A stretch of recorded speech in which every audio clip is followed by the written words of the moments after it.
بالله من شرور أنفسنا ومن سيئات أعمالنا من يهده الله فلا مضل له ومن يضلل فلا هادي له ونشهد أن لا إله إلا الله وحده لا شريك له ونشهد أن سيدنا وسندنا وحبيبنا ومولانا محمدا عبد الله ورسوله أما بعد فقد قال الله سبحانه وتعالى أعوذ بالله من الشيطان الرجيم بسم الله الرحمن الرحيم إنا فتحنا لك فتحا مبينا وقال رسول الله صلى الله عليه وسلم تركت فيكم أمرين لن تضلوا ما تمسكتم بهما كتاب الله وسنتي أو كما قال رسول الله صلى الله عليه وسلم اللهم صل على محمد وعلى آل محمد كما صليت على إبراهيم وعلى آل إبراهيم إنك حميد مجيد اللهم بارك على محمد وعلى آل محمد كما باركت على إبراهيم وعلى آل إبراهيم إنك حميد مجيد سبحانك لا علم لنا إلا ما علمتنا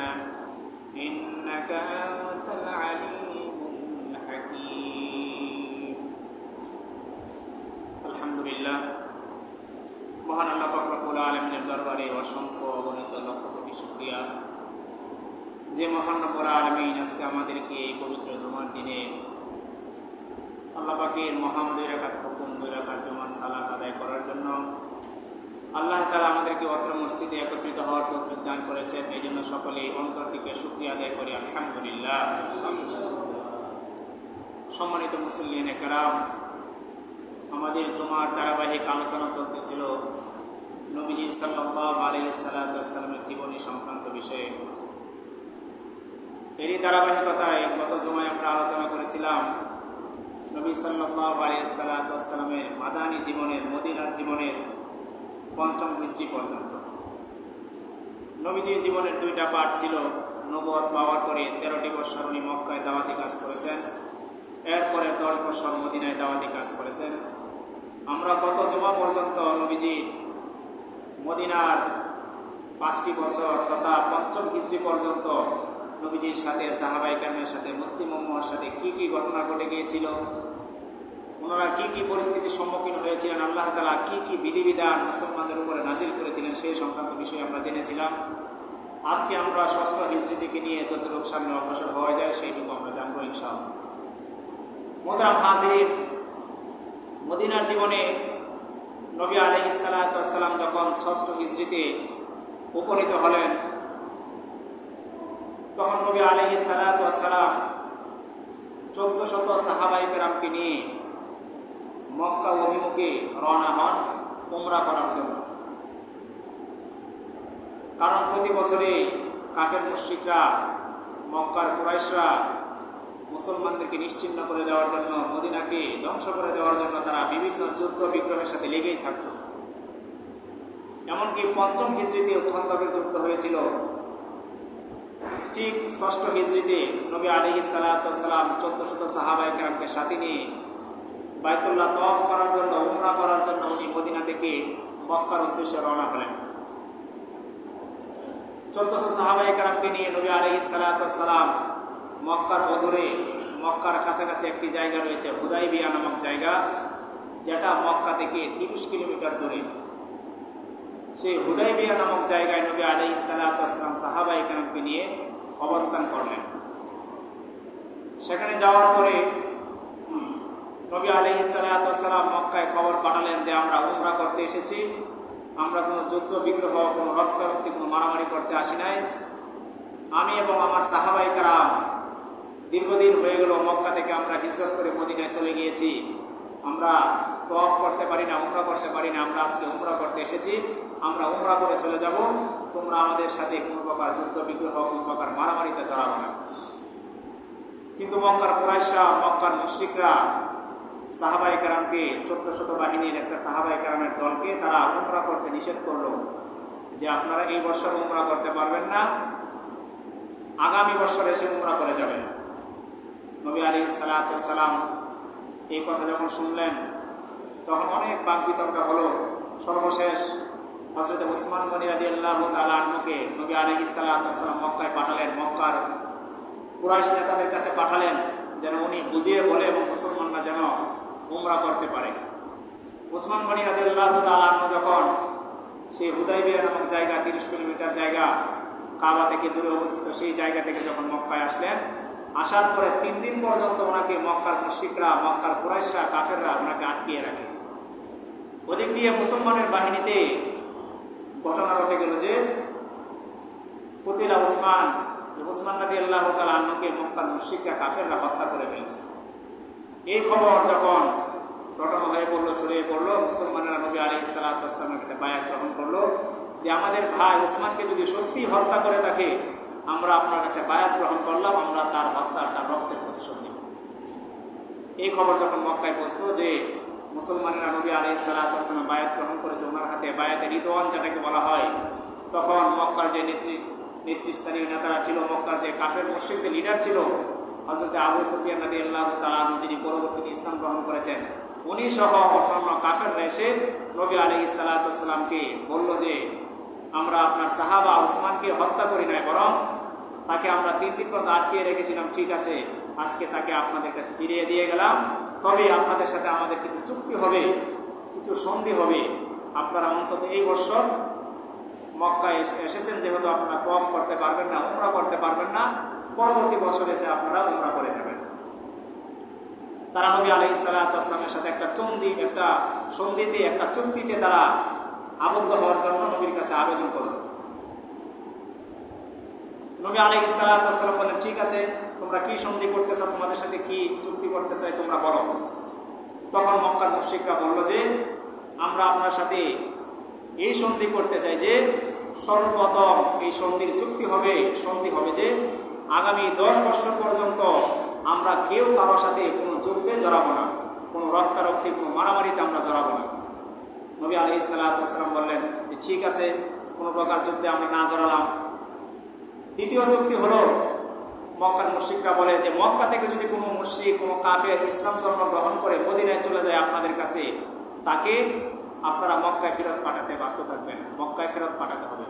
কিন্তু মদিনা থেকে যদি আপনাদের কোনো লোক ইসলাম ত্যাগ করে মক্কায় ফিরে আসে, তাহলে আমরা তাকে মক্কা থেকে মদিনায় ফেরত পাঠাবো না।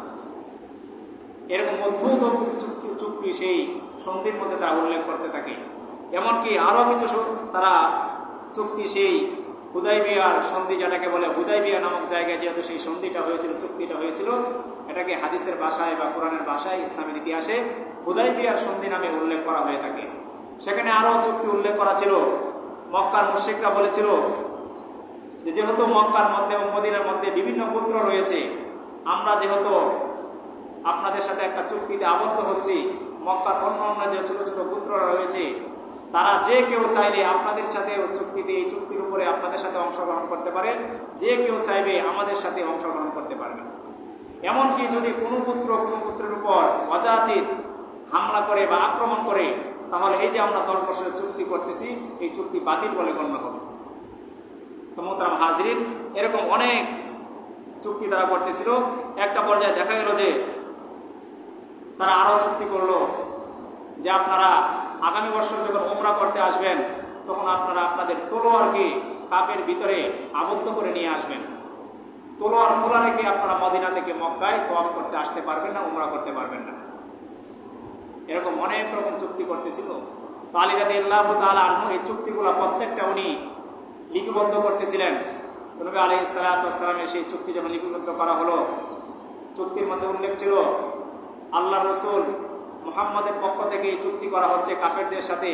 তো কাফেরদের যে লিডার আবু সুফিয়ান ছিল, সে বলল, আমরা তো আপনাকে রাসূল হিসেবে মানি না, আপনি যে আল্লাহর পক্ষ থেকে রাসূল এটা এখানে উল্লেখ করা যাবে না, বরং এই চুক্তির মধ্যে আপনি উল্লেখ করবেন যে আব্দুল্লাহর বেটা মুহাম্মাদের পক্ষ থেকে মুশরিকদের সাথে এই চুক্তি হচ্ছে। এই কথা শোনার পরে ওমর ফারুক রাদিয়াল্লাহু তাআলা আনহু উনি রেগে গেলেন যে, হে আল্লাহর নবী, আপনি কি সত্য রাসূল নন? আপনি কি সত্য নবী নন? আমাদের সাথে যে চুক্তিগুলো করা হচ্ছে প্রত্যেকটা চুক্তি তো কাফেরদের পক্ষে, আর আমরা মুসলমানদের বিপক্ষে। আমরা কি এতই দুর্বল হয়ে গিয়েছি? মক্কা থেকে কোনো মানুষ যদি মুসলমান হয়ে সে মদিনায় ফিরে যায়, তাকে আমরা ফেরত পাঠাবো, আর মদিনা থেকে যদি কেউ মক্কায় ফেরত আসে তাহলে তারা মদিনায় ফেরত পাঠাবে না? এটা তো হতে পারে না। উনি রেগে গেলেন। নবী আলাইহিস সালাতু ওয়াস সালাম বললেন, ওমর, রেগে যেও না, এখানে আমাদের জন্য অনেক বড় একটা সুযোগ এসেছে। একটা সময়তে মক্কার মুশরিকরা, এই কাফেররা মক্কার 13 বছরে আমাদেরকে অনেক নির্যাতন করেছে।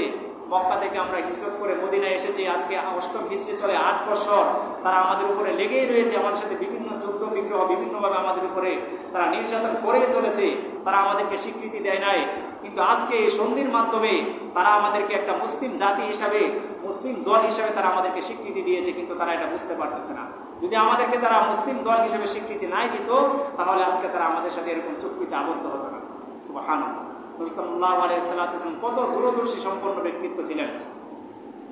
তো আলী রাদিয়াল্লাহু তাআলা আনহুকে বললেন যে, আলী, তুমি মুহাম্মদুর রাসূলুল্লাহ এই জায়গাটা কেটে দাও, এখানে কেটে তুমি লিখে দাও যে আব্দুল্লাহর বেটা মুহাম্মাদের পক্ষ থেকে এই সন্ধিকে স্বাক্ষর করা হবে। আলী রাদিয়াল্লাহু তাআলা আনহু বললেন যে, আল্লাহর নবী, আমি এটা পারবো না। যে হাত দিয়ে আমি আল্লাহ পাকের সেই আল্লাহর নবী সেই নাম লিখেছি যে মুহাম্মদুর রাসূলুল্লাহর পক্ষ থেকে চুক্তি হচ্ছে, সেই নামকে আমি কেটে দিতে পারবো না। নবী আলাইহিস সালাতু ওয়াস সালাম বললেন, ঠিক আছে, তুমি যদি না কাটতে পারো আমাকে দেখিয়ে দাও কোথায় আমার নামটা লেখা হয়েছে। কারণ নবী আলাইহিস সালাতু ওয়াস সালামের অক্ষর জ্ঞান ছিল না, উনি উম্মি নবী ছিলেন। আলী রাদিয়াল্লাহু তাআলা দেখিয়ে দিলেন।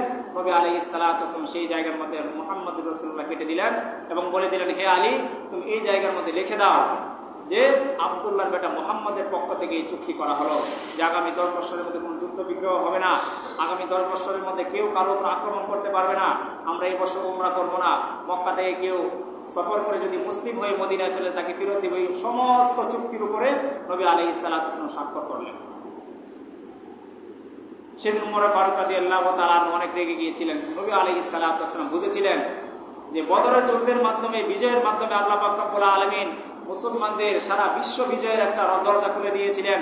আর এই হুদাইবিয়ার সন্ধির মাধ্যমে আল্লাহ তাআলা অচিরে যে মক্কা বিজয় হবে, মক্কা যে মুসলমানরা বিজয় করবে, সেই বিজয়ের দরজা খুলে দিয়েছে। কারণ এই যে 10 বছর চুক্তি হয়েছে, নবী আলাইহিস সালাতু ওয়াস সালাম মনে মনে এই চিন্তা করলেন যে এই 8 বছর পর্যন্ত তো তারা আমাদের উপরে বিভিন্ন যুদ্ধ, বিভিন্ন নির্যাতন পরিচালনা করেছে, যার কারণে আমরা ঠিকমতো দাওয়াতি কাজ করতে পারি নাই।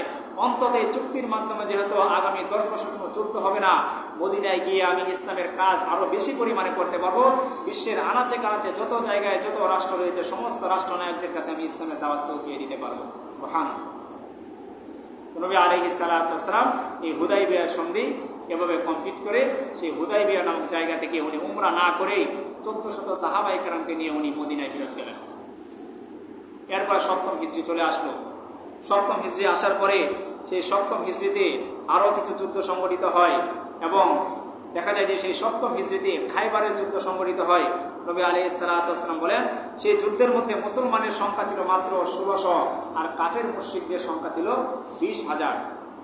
আল্লাহ পাক রব্বুল আলামিন সেই যুদ্ধের মধ্যে মুসলমানদেরকে বিজয় দান করেছিলেন। মুসলমানদের সেই 1600 সদস্যের মধ্যে মাত্র 15 জন সাহাবায়ে কেরাম শহীদ হয়েছিলেন। আর সেই ইহুদিদের সাথে যুদ্ধ হয়েছিল, তাদের 20,000 সৈন্যবাহিনীর মধ্যে তাদের নিহত হয়েছিল 93 জন সৈনিক। অর্থাৎ যুগে যুগে যত মুসলমানদের সাথে কাফেররা যুদ্ধের মাঠে অবতীর্ণ হয়েছে, দেখা গিয়েছে যে মুসলমানদের সংখ্যা কম কিন্তু কাফেরদের সংখ্যা বেশি ছিল। কিন্তু আল্লাহ পাক রব্বুল আলামিনের উপরে মুসলমানরা ভরসা করার কারণে প্রত্যেকটা যুদ্ধের মধ্যে আল্লাহ তাআলা মুসলমানদের বিজয় দান করেছিলেন। সেই 7ম হিজরিতে হুদাইবিয়ার সেই সন্ধি অনুযায়ী তারা যে উমরা করতে পারে নাই, নবী আলাইহিস সালাতু ওয়াস সালাম সাহাবায়ে কেরামকে নিয়ে সেই উমরাটাকে 7ম হিজরিতে কাজা করেন। এবং যেহেতু চুক্তি হয়েছিল যে কেউ কারো উপর আক্রমণ করবে না, কেউ কারোর সাথে কোনো যুদ্ধে জড়াবে না। নবী আলাইহিস সালাতু এই 7ম হিজরিতে উনি রোম সম্রাট, বিভিন্ন সম্রাট, পারস্য সম্রাট তাদের কাছে এসে উনি নবী সাল্লাল্লাহু আলাইহি ওয়াসাল্লামের পক্ষ থেকে উনি চিঠি লিখে তাদেরকে ইসলামের দাওয়াত দিতে শুরু করেন এবং তাদের সেই সাহাবায়ে কেরামকে বিভিন্ন জায়গায় প্রেরণ করতে থাকেন বিশ্বের, এবং সেই দাওয়াতি কাজকে আরও প্রসার লাভ করতে থাকে ইসলামের।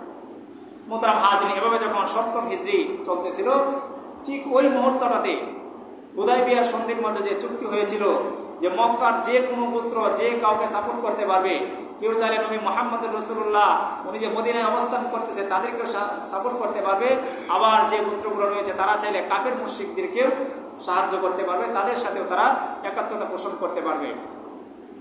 তো দেখা গিয়েছিল যে মক্কার তখন ইহুদি একটা গোত্র ছিল, খুজা গোত্র, তারা নবী মুহাম্মদ রাসূলুল্লাহ সাল্লাল্লাহু আলাইহি ওয়াসাল্লামের সাথে একাত্মতা পোষণ করেছিল। তখন বলেছিল, যদি কাফের মুশরিকরা আমাদের উপরে আক্রমণ করে তাহলে আমরা যেহেতু আপনাদের সাথে রয়েছি, আপনারা আমাদের পক্ষ হয়ে তাদের বিরুদ্ধে আপনারা তলোয়ার নেবেন।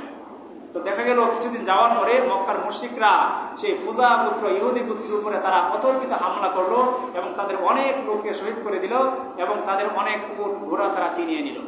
তো খুজা গোত্র মদিনায় নবী আলাইহিস সালাতু ওয়াস সালামের কাছে খবর পাঠালেন যে আল্লাহর নবী, আমরা তো আপনার পক্ষে ছিলাম, আমরা আপনাকে সাপোর্ট করেছিলাম।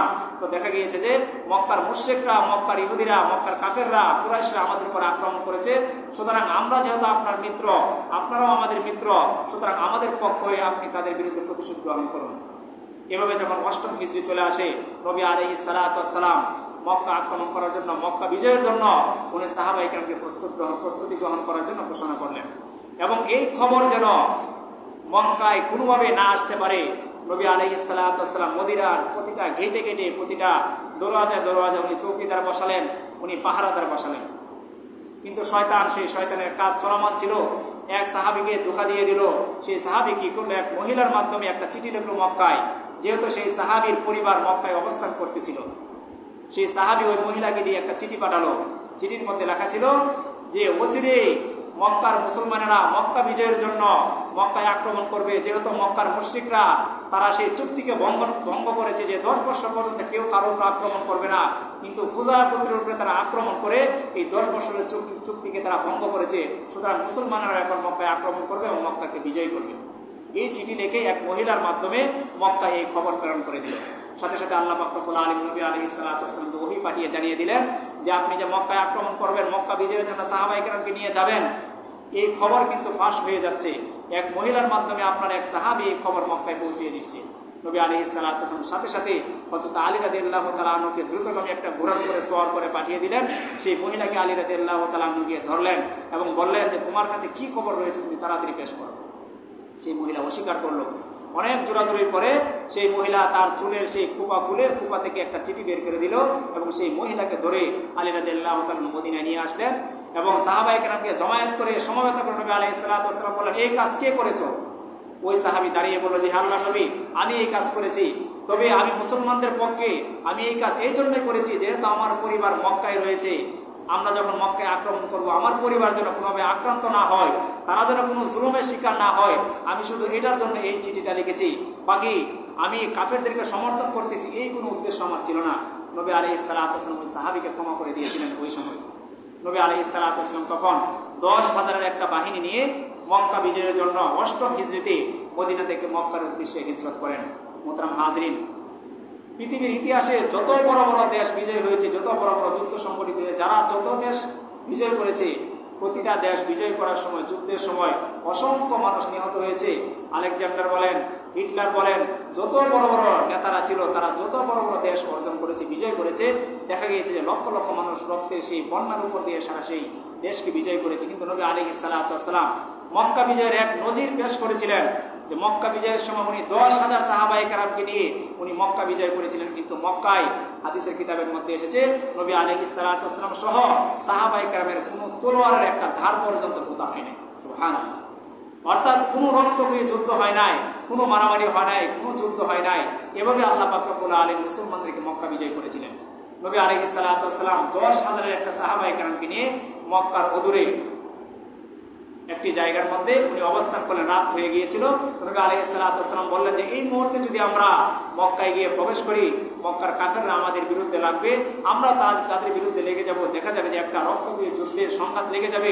সুতরাং আমি চাই না যারা মক্কার কাফেরদের সাথে কোনো যুদ্ধে জড়াতে, বরং আগামীকাল যখন সকাল হবে তখন আমরা মক্কায় গিয়ে হাজির হব এবং মক্কা বিজয়ের জন্য আমরা চেষ্টা করব। রাতের বেলা সাহাবা ইকরামকে নবী আলাইহিস সালাতু ওয়াস সালাম পরামর্শ দিলেন যে 10,000 সাহাবা ইকরাম পরামর্শ দিলেন যে তোমরা বিভিন্ন পাহাড়ে, বিভিন্ন টিলায়, পাহাড়ের উপরে, পাহাড়ের পাদদেশে সব জায়গায় তোমরা ছড়িয়ে পড়ো এবং 2 জন এবং 3 জন মিলে তোমরা খাবারের আয়োজন করো, তোমরা চুলা জ্বালিয়ে দাও। যেহেতু 10,000 সাহাবা ইকরাম ছিল, যদি 3 জন মিলেও একটা চুলা তৈরি করে দেখা যায় 3 থেকে 3,500 চুলা হয়ে যায়। তো রাতের বেলা যখন এরকম সাহাবা ইকরাম হাজার হাজার চুলা প্রজ্বলন করলো, খাবারের আয়োজন করলো, এদিক দিয়ে মক্কায় খবর পৌঁছে গেল মক্কার নেতা আবু সুফিয়ানের কাছে যে মুসলমানরা 10,000-এর একটা বাহিনী নিয়ে মক্কা বিজয়ের জন্য তারা আসতেছে। উনি গোয়েন্দা পাঠিয়ে দিলেন মনিটরিং করার জন্য। সেই গোয়েন্দা বাহিনী এসে মুসলমানদের অবস্থা পরিলক্ষণ করতেছে, তারা দেখতেছে মুসলমান কি পরিমাণ এসেছে। পাহাড়ের উপরে উঠে দেখলো যে দিকে তাকায় চতুর্দিকে শুধু চোলা চোলা আগুন জ্বলতেছে। তো সেই সেনাবাহিনী, সেই গোয়েন্দা বাহিনী তারা আতঙ্কিত হয়ে গেল যে আরে আমরা তো শুনেছি 10,000-এর বাহিনী এসেছে, কিন্তু যে হাজার হাজার চোলা দেখতেছি, যে পরিমাণ, এত পরিমাণ আগুন জ্বলতেছে, না জানে তারা কি পরিমাণ এসেছে। আবু সুফিয়ানকে গিয়ে তারা এই খবর দিল যে আপনার কাছে 10,000-এর খবর এসেছে, কিন্তু আমরা পাহাড়ের উপরে যে পরিমাণ দেখলাম, নবী মুহাম্মদ রাসূলুল্লাহ যে পরিমাণ বাহিনী নিয়ে এসেছে তা হাজার হাজার না, বরং লাখ লাখ হবে। আমরা তো তাদের চোলা গুনে আমরা শেষ করতে পারি নাই। সুবহানাল্লাহ। আবু সুফিয়ান আতঙ্কগ্রস্ত হয়ে গেল। সকালবেলা সে আবার আরেকটা বাহিনী পাঠালো। নবী আলাইহিস সালাতু ওয়াস সালাম কি করলেন? সাহাবায়ে কেরামকে বললেন যে তোমরা চোলা যত পরিমাণ বেশি বানিয়েছিলে, তোমরা টয়লেট তার চাইতে অনেক পরিমাণে কম বানাবে। যেহেতু সকালবেলা টয়লেটের প্রয়োজন হবে। নবীজির যুদ্ধ কৌশল, নবীজির যুদ্ধের রণকৌশল কিরকম ছিল এগুলো থেকে বোঝা যায়। তো সাহাবায়ে কেরাম অনেক কম পরিমাণ ওনারা টয়লেট বানিয়েছিলেন। সকালবেলা দেখা গেল যে এক টয়লেটের মধ্যে 100-500 জন লোক সিরিয়াল ধরেছে। আবু সুফিয়ান সকালবেলা আবার তাদের পরিবেশ দেখার জন্য কাফেরদের লিডারদেরকে পাঠালো। কাফেররা এসে দেখলো যে মুসলমানেরা দীর্ঘ লাইন, এক এক টয়লেটের মধ্যে 200, 300, 500 জন করে লাইন। তারা আবার আতঙ্কগ্রস্ত হয়ে গেল। আরে রাতের বেলা এত আগুন দেখলাম, আর সকালবেলা এত টয়লেটের এত সিরিয়াল, না জানি কত পরিমাণ। যদি তারা আমাদের মক্কায় আজকে প্রবেশ করে আমাদেরকে তো একদম মাটির সাথে পিষে ফেলবে। এই খবর যখন আবু সুফিয়ানের কাছে গেল, সে আবার আতঙ্কগ্রস্ত হয়ে গেল।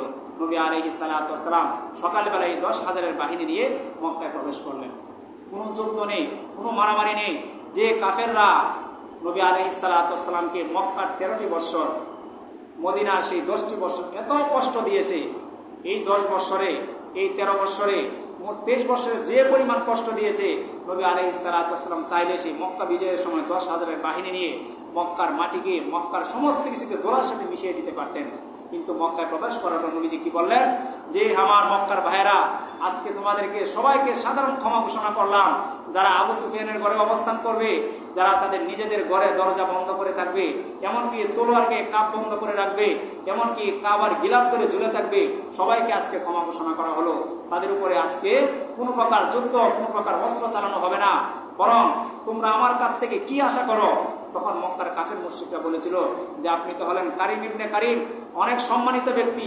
আমরা আপনার কাছ থেকে এটাই আশা করি যে আজকে আপনি মক্কা বিজয় করবেন, ঠিক আছে, কিন্তু আপনি আমাদের উপরে কোনো রক্ত দিয়ে যুদ্ধ চালাবেন না, আপনি আমাদের উপরে কোনো অত্যাচার করবেন না। নবী আলাইহিস সালাতু ওয়াস সালাম সেদিন বলেছিলেন লা তাসরিবা আলাইকুমুল ইয়াউম, আজকে তোমাদের উপরে কোনো জুলুম নেই, কোনো অত্যাচার নেই।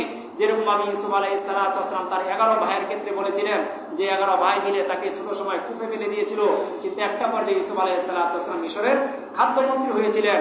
তার ভাইরা তার কাছে গিয়েছিল, তিনি তার সেই 11 ভাইকে ক্ষমা করে দিয়েছিলেন।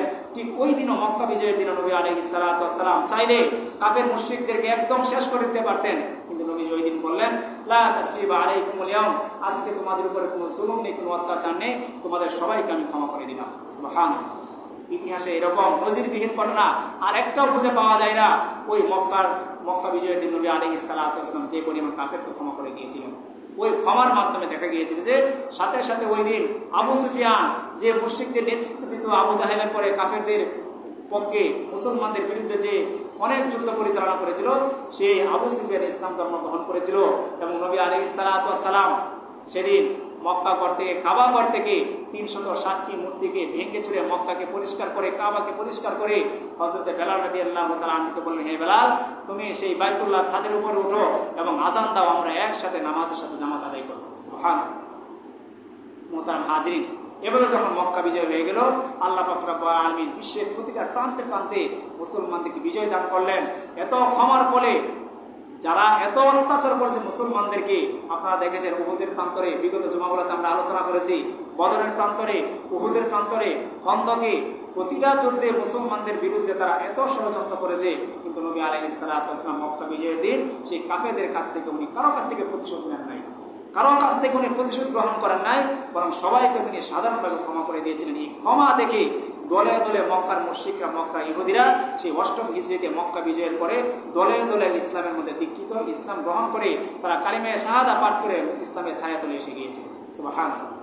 মুহতারাম হাজিরিন, এভাবে যখন মুসলমানদের ইসলামের চতুর্দিকে বিজয় হতে শুরু করে, আল্লাহ পাক রব্বুল আলামিন মুসলমানদের সেই বিজয়কে সারা বিশ্বের প্রতিটা প্রান্তরে প্রান্তরে, প্রতিটা জায়গায় জায়গায় এই বিজয়কে আল্লাহ পাক রব্বুল আলামিন ত্বরান্বিত করেছিলেন এবং মুসলমানদের বিজয় দান করেছিলেন। এরপরে যখন 9ম হিজরি আসে, তখন কিছু যুদ্ধ সংঘটিত হয়। 10ম হিজরিতে নবী আলাইহিস সালাতু ওয়াস সালাম বিদায় হজ পালন করেন এবং 11তম হিজরিতে 12 রবিউল আউয়াল উনি ইন্তিকাল করেন। আগামী জমাতে আমরা 9ম হিজরি এবং 8ম হিজরিতে মুসলমানদের সাথে নবী আলাইহিস সালাতু ওয়াস সালামের সাথে কি কি ঘটনা ঘটেছিল সেই ব্যাপারে আমরা আলোচনা করে এবং নবীজির ইন্তিকাল সম্পর্কে আমরা জেনে, নবী আলাইহিস সালামের যে ধারাবাহিক 2 মাস ধরে আমরা যে সিরাতের আলোচনা করতেছি, নবীজির জীবনে আলোচনা করতেছি, সেই আলোচনাকে শেষ করব। আল্লাহ পাক রব্বুল আলামিন আমাদের সবাইকে নবী আলাইহিস সালাতু ওয়াস সালাম সহ সাহাবায়ে কেরামের জীবনীকে জানার তৌফিক দান করুন এবং তাদের জীবনী থেকে আমাদেরকে শিক্ষা গ্রহণ করে আমাদের জীবনের জন্য তাদের জীবনের মতো আমরা পরিচালনা করতে পারি, সেই তৌফিক দান করুন। সকলে বলে আমিন। ওয়া আখিরি দাওয়ানা আলহামদুলিল্লাহি রাব্বিল আলামিন।